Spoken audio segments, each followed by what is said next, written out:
Takže pane Dolanský, kam mě zavedete? Teď jsem málem zakopl o kabel. Já. Tak. A bude to zase s panem Železným tam do kamery. A kde máme pana Železného? Ten je tam ve vašem uchu. No v mém uchu zatím není nikdo, jo. No zatím neslyším nic, ale protože poněkud nedoslýchám, tamhle ano, poněkud nedoslýchám, neslyším vůbec nic.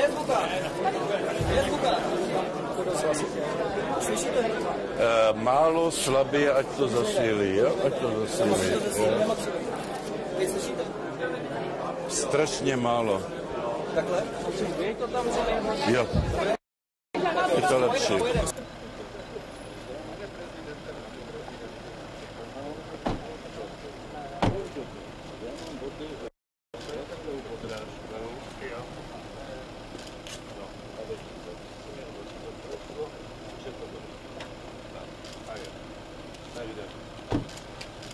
Teda naposledy a pak... Zítra něco je? Zítra v poledne ještě.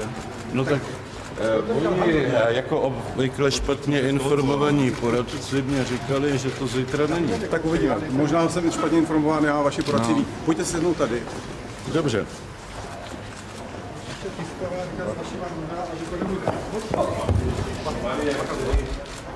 Zase kdybyste mě dali informaci o tom, že je tam schod, což jste mě nedali, tak bych málem, ale málem neupadnul.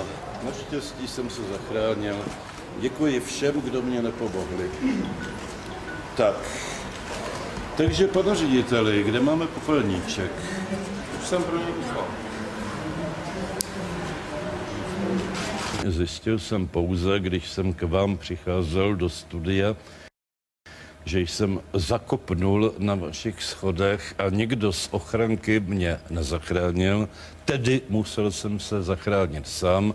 Na rozdíl od Fidela Castra, pane Moravče, jsem neupadnul a neskončil v nemocnici, ale jako na první začátek práce této ochranky to není zrovna nejslavnější.